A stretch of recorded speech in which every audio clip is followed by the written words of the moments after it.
ಸ್ನೇಹಿತರೆ ನಮಸ್ಕಾರ. ನ್ಯೂಸ್ 18 ಕನ್ನಡದ ಫೇಸ್ಬುಕ್ ಮತ್ತು ಯೂಟ್ಯೂಬ್ಗೆ ಸ್ವಾಗತ. ನಾನು ಗಂಗಾಧರ್ ವಾಗಟ. ಪ್ರತಿನಿತ್ಯ ವಿಶೇಷವಾದಂತಹ ಸುದ್ದಿಗಳನ್ನು ನಿಮ್ಮೊಂದಿಗೆ ಹಂಚಿಕೊಳ್ತಾ ಇರ್ತಾನೆ ಸ್ನೇಹಿತರೆ.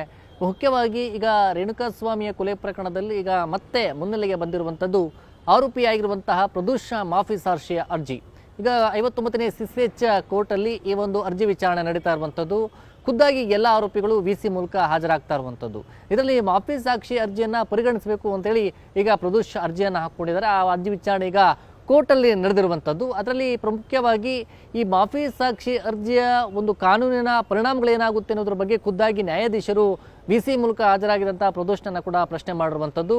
ಅನಂತರದಲ್ಲಿ ತಮಗೆ ವಕೀಲರು ಆ ಬಗ್ಗೆ ಮಾಹಿತಿಯನ್ನು ಕೊಟ್ಟಿದ್ದಾರಾ, ಮತ್ತು ಈ ಒಂದು ಅರ್ಜಿಯನ್ನು ನೀವು ಯಾವ ರೀತಿ ಒಂದು ಹಾಕಿದ್ದೀರಿ, ಸಹಿಯನ್ನು ಎಲ್ಲ ಪೂರ್ತಿ ಓದಿ ಸಹಿಯನ್ನು ಹಾಕಿದ್ದೀರಾ, ಅದ್ರ ಬಗ್ಗೆ ಮುಂದಾಗುವಂಥ ಪರಿಣಾಮಗಳ ಬಗ್ಗೆ ಕೂಡ ತಮ್ಮ ವಕೀಲರು ತಮಗೆ ತಿಳಿಸಿದ್ದಾರೆ ಅನ್ನೋದ್ರ ಬಗ್ಗೆ ಖುದ್ದಾಗಿ ನ್ಯಾಯಾಧೀಶರು ಅವರನ್ನು ಏನೊಂದು ಪ್ರಶ್ನೆ ಮಾಡುವಂಥ ಕೆಲಸ ಆಯಿತು. ಹೌದು ಸ್ವಾಮಿ, ನಮಗೆ ವಕೀಲರು ಎಲ್ಲ ಮಾಹಿತಿಯನ್ನು ಹೇಳಿದ್ದಾರೆ, ಅದರ ಬಗ್ಗೆ ನನ್ನ ಒಪ್ಪಿಗೆಯ ಮೂಲಕವಾಗಿ ಈ ಒಂದು ಮಾಫಿ ಸಾಕ್ಷಿ ಅರ್ಜಿಯನ್ನು ಹೇಳಿದ್ದೇನೆ ಅನ್ನೋ ರೀತಿಯಲ್ಲಿ ಅರ್ಜಿಯನ್ನು ಹಾಕಿದ್ದೇನೆ ಅಂತೇಳಿ ಅವರು ಕೂಡ ರಿಕ್ವೆಸ್ಟ್ ಮಾಡ್ಕೊಂಡಿರುವಂಥದ್ದು. ಅನಂತರ 20ನೇ ತಾರೀಕು, ಇದೇ ತಿಂಗಳ 20ನೇ ತಾರೀಕಿಗೆ ಅರ್ಜಿ ವಿಚಾರಣೆ ಮುಂದೂಡಿಕೆ ಆಗಿದೆ. ಅವತ್ತು ಮಾಫಿ ಸಾಕ್ಷಿಯ ಒಂದು ಸ್ಟೇಟ್ಮೆಂಟ್ ಪಡೆಯುವಂಥ ನಿಟ್ಟಿನಲ್ಲಿ ಅವತ್ತು ಕೂಡ ಒಂದು ಬೆಳವಣಿಗೆ ಆಗುವಂಥದ್ದು.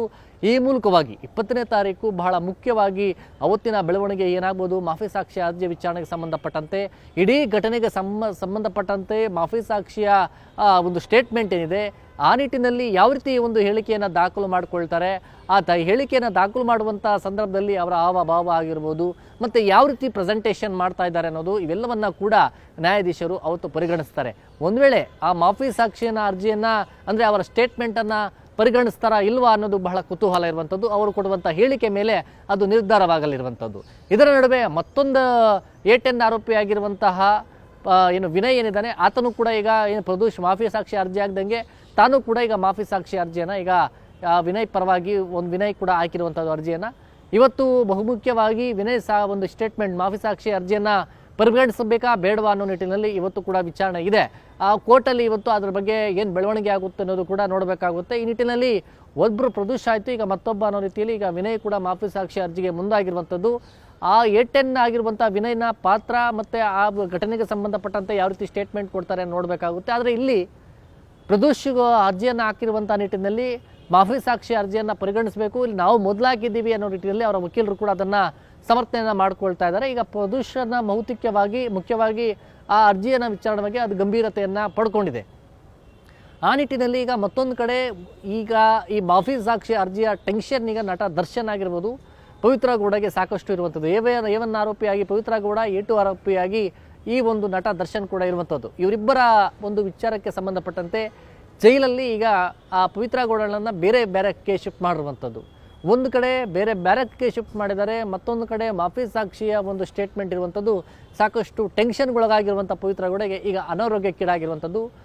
ಪ್ರತಿ ಬಾರಿ ವಿಚಾರಣೆಯ ಸಂದರ್ಭದಲ್ಲಿ VC ಮೂಲಕ ಹಾಜರಾಗ್ತಾ ಇದ್ದಂಥ ಪವಿತ್ರ ಗೌಡ ಈಗ ನಿನ್ನೆ VC ಮೂಲಕವಾಗಿ ಹಾಜರಾದಂಥ ಸಂದರ್ಭದಲ್ಲಿ ಅವರ ಜೈಲಾಧಿಕಾರಿ ಅಂದರೆ ಅವರ ಬ್ಯಾರಕ್ ಜೈಲರ್ ಏನಿದ್ದಾರೆ ಅವರು, ಇಲ್ಲ ಸ್ವಾಮಿ ಅವರಿಗೆ ಅನಾರೋಗ್ಯದ ಸಮಸ್ಯೆ ಇದೆ, ಜ್ವರ ಮತ್ತು BP-ಯಿಂದ ಬಳಲ್ತಾ ಇದ್ದಾರೆ, ಹೀಗಾಗಿ ಅವರಿಗೆ ಟ್ರೀಟ್ಮೆಂಟ್ ಅಗತ್ಯ ಇದೆ, ಹೀಗಾಗಿ ಬಂದಿಲ್ಲ ಅಂಥೇಳಿ ಈಗ ಖುದ್ದಾಗಿ ನ್ಯಾಯಾಧೀಶರು ಕೂಡ ಇಲ್ಲ ಅವರಿಗೆ ಅಗತ್ಯವಾದಂಥ ಚಿಕಿತ್ಸಾ ಸೌಲಭ್ಯವನ್ನು ಅವ್ರ ಮೆಡಿಸಿನ್ಸ್ ಇತರ ಏನು ಟ್ರೀಟ್ಮೆಂಟ್ ಕೊಡಿಸ್ಬೇಕು ಅವೆಲ್ಲ ಕೂಡ ಕ್ಲೀನಾಗಿ ಯಾವ ಥರ ಅಗತ್ಯ ಇದೆ ಅದೆಲ್ಲ ಕೂಡ ಕೊಡಿ, ನಿಮ್ಮ ಜೈಲಿನ ಮ್ಯಾನ್ಯುವಲ್ ಪ್ರಕಾರವಾಗಿ ಏನು ಪ್ರೊಸೀಜರ್ ಇದೆ ಅದು ಮಾಡಿ ಅಂತೇಳಿ ಅವರಿಗೆ ಕೂಡ ಕೊಟ್ಟಿರುವಂಥದ್ದು.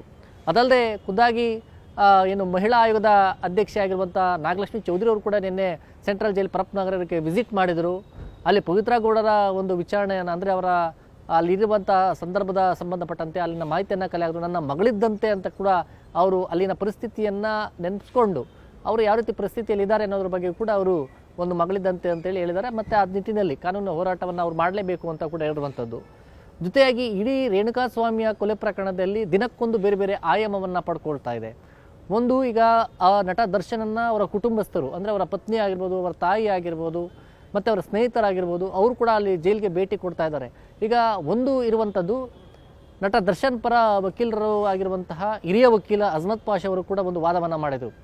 ಇಲ್ಲಿ ಮಾಫಿ ಸಾಕ್ಷಿಯಾಗಿ ಅರ್ಜಿ ಹಾಕಿರುವಂತಹ ಪ್ರದೋಷ್ ಯಾವ ಕಾರಣಕ್ಕೋಸ್ಕರ ಮಾಫಿ ಸಾಕ್ಷಿ ಹಾಕಿದ್ದಾರೆ, ಯಾವ ಒತ್ತಡದಿಂದ ಹಾಕಿದ್ದಾರೆ, ಮತ್ತು ಯಾವ ರೀತಿ ಬೇಗ ಜಾಮೀನು ಸಿಗುತ್ತೆ, ಬಿಡುಗಡೆ ಆಗ್ಬೋದು ಅನ್ನೋ ದೃಷ್ಟಿಕೋನದಲ್ಲಿ ಅವರು ಹಾಕಿದ್ದಾರಾ, ಮತ್ತು ಇದರಿಂದ ಏನಾದರೂ ಬೇರೆ ಯಾವ್ದಾದ್ರು ಒತ್ತಾಸೆ ಇದೆಯಾ, ಇವೆಲ್ಲವನ್ನು ಕೂಡ ಆ ಮಾಫಿ ಸಾಕ್ಷಿ ಪರಿಗಣಿಸುವಂಥ ಒಂದು ಸ್ಟೇಟ್ಮೆಂಟ್ ಏನು ಕೊಡ್ತಾರೆ ಇವೆಲ್ಲವನ್ನು ಕೂಡ ಕೋರ್ಟ್ ಪರಿಗಣಿಸಬೇಕು ಅಂತೇಳಿ ನಿನ್ನೆ ಹಜ್ಮತ್ ಪಾಷಾ ಅವರು ಕೂಡ ಅದರ ಬಗ್ಗೆ ವಾದವನ್ನು ಮಾಡಿದರು. ಆ ಬಾಟಿನಲ್ಲಿ ಕೂಡ ನಾವು ಅವಲೋಕನವನ್ನು ಮಾಡ್ತೀವಿ ಅಂತ ಕೂಡ ನ್ಯಾಯಾಧೀಶರು ಕೂಡ ಹೇಳಿರುವಂಥದ್ದು. ಈ ಮೂಲಕವಾಗಿ ವಾದ ಪ್ರತಿವಾದಗಳನ್ನು ಆಲಿಸಿದಂಥ ನ್ಯಾಯಾಲಯ ಈಗ 20ನೇ ತಾರೀಕಿಗೆ ಮುಂದೂಡಿಕೆ ಮಾಡಿದೆ. 20ನೇ ತಾರೀಕು ಯಾವ ರೀತಿ ಕೋರ್ಟಲ್ಲಿ ಬೆಳವಣಿಗೆ ಆಗುತ್ತೆ, ಜೊತೆಯಲ್ಲಿ ಈಗ ಪ್ರದೋಷ್ ಜೊತೆಯಲ್ಲಿ ವಿನಯನನ್ನು ಕೂಡ ಸ್ಟೇಟ್ಮೆಂಟ್ ಪಡೆಯೋಕ್ಕೆ ಕೋರ್ಟ್ ಮುಂದಾಗುತ್ತಾ ಇಲ್ವಾ ಅನ್ನೋದು ಕೂಡ ಒಂದು ಕುತೂಹಲ ಇರುವಂಥದ್ದು. ಒಟ್ಟಾರೆ ಒಂದು ಕಡೆ ಜೈಲಲ್ಲಿ ಈಗ ಪ್ರತ್ಯೇಕವಾಗಿ ಈಗ ಪ್ರದೋಷ್ ಅವತ್ತು ಮಾಫಿ ಸಾಕ್ಷಿ ಒಂದು ಅರ್ಜಿಯನ್ನು ಹಾಕ್ಕೊಂಡು ಆತನನ್ನು ಬೇರೆ ಒಂದು ಬ್ಯಾರಕ್ಗೆ ಈಗ ಶಿಫ್ಟ್ ಮಾಡಲಾಗಿರುವಂಥದ್ದು. ಮತ್ತೊಂದು ಬ್ಯಾರಕ್ಕಲ್ಲಿ ಈಗ ನಟ ದರ್ಶನ್ ಉಳಿದ ಆರೋಪಿಗಳೇನಿದ್ರು ಅವರು ಮಾತ್ರ ಈಗ ಇದ್ದಾರೆ. ಮತ್ತೊಂದು ಬ್ಯಾರಕ್ಕಲ್ಲಿ ಪ್ರದೋಷ್ ಇರುವಂಥದ್ದು, ಮತ್ತೊಂದು ಕಡೆ ಈಗ ಒಳಗಡೆ ಬೇರೆ ಬ್ಯಾರಕ್ಕಲ್ಲಿ ಪವಿತ್ರ ಗೌಡ ಇರುವಂಥದ್ದು. ಈಗ ಮುಖ್ಯವಾಗಿ ಸೆಂಟ್ರಲ್ ಜೈಲಲ್ಲಿ ಪ್ರಜ್ವಲ್ ರೇವಣ್ಣನ ಒಂದು ಬೆಳವಣಿಗೆ ಆದಂಥ ಬಳಿಕ, ಆ ಮೊಬೈಲ್ ಸಿಕ್ಕಂಥ ವಿಡಿಯೋ ವೈರಲ್ ಆದಂಥ ಬಳಿಕ ಅನಂತರ VIP ಟ್ರೀಟ್ಮೆಂಟ್ ಯಾವುದೇ ರೀತಿ ಕೊಡೋದಿಲ್ಲ ನಾವು ಯಾರಿಗೂ ಕೂಡ, ಸಾಮಾನ್ಯ ಕೈದಿಗಳಿಗೆ ಎಲ್ಲರಿಗೂ ಕೂಡ ಇರಬೇಕು ಅಂತೇಳಿ ಆ ನಿಟ್ಟಿನಲ್ಲಿ ಗೃಹ ಸಚಿವರಾದಂಥ ಪ್ರಿಯಾಂಕ ಖರ್ಗೆ ಅವರು ಹೇಳಿರುವಂಥದ್ದು. ಅದಾದ ನಂತರ ಜೈಲಲ್ಲಿ ಸ್ವಲ್ಪ ಬೆಳವಣಿಗೆಗಳಾಗಿ ಇವರನ್ನು ಪವಿತ್ರಗೌಡರನ್ನ ಬೇರೆ ಕಡೆ ಜೈಲಿಗೆ ಈಗ ಅಂದರೆ ಬೇರೆ ಬ್ಯಾರಕ್ಗೆ ಶಿಫ್ಟ್ ಮಾಡಿದ್ದಾರೆ. ಒಂದು ಜೈಲಿನ ವಾತಾವರಣ, ಅಲ್ಲಿನ ವಾಸ್ತವ್ಯಕ್ಕೆ ಹೊಂದಿಕೊಳ್ಳುವಂಥದ್ದು ಅಲ್ಲಿ ಸಮಸ್ಯೆ ಒಂದು ಕಡೆ ಆದರೆ, ಇಲ್ಲಿ ಕೋರ್ಟ್ನಲ್ಲಿ ಆಗ್ತಾ ಇರುವಂಥ ಬೆಳವಣಿಗೆಗಳ ಟೆನ್ಷನ್ ಈಗ ನಟ ದರ್ಶನ್ ಮತ್ತು ಪವಿತ್ರ ಗೌಡಗೆ ಕಾಣ್ತಾ ಇರುವಂಥದ್ದು. ಸ್ನೇಹಿತರೆ, ಸದ್ಯ 20ನೇ ತಾರೀಕು ಮಾಫಿ ಸಾಕ್ಷಿಯ ವಿಚಾರವಾಗಿ ಏನು ಬೆಳವಣಿಗೆ ಆಗುತ್ತೆ ಅನ್ನೋದು ಕೂಡ ಕಾದು ನೋಡಬೇಕಾಗಿದೆ. ಈ ಒಂದು ಮಾಹಿತಿ ನಿಮ್ಗೆ ಇಷ್ಟವಾಗಿದ್ದಲ್ಲಿ ನ್ಯೂಸ್18 ಕನ್ನಡದ ಫೇಸ್ಬುಕ್ ಮತ್ತು ಯೂಟ್ಯೂಬನ್ನು ಸಬ್ಸ್ಕ್ರೈಬ್ ಮಾಡಿ ಮತ್ತು ಶೇರ್ ಮಾಡಿ. ಧನ್ಯವಾದ. ನಿರ್ಭೀತ, ನಿಷ್ಪಕ್ಷಪಾತ, ವಿಶ್ವಾಸಾರ್ಹ ಸುದ್ದಿಗಳಿಗೆ ಮತ್ತೊಂದು ಹೆಸರಾಗಿರುವ ನ್ಯೂಸ್18 ಕನ್ನಡ ಈಗ ಆಪ್ನಲ್ಲೂ ಲಭ್ಯವಿದೆ.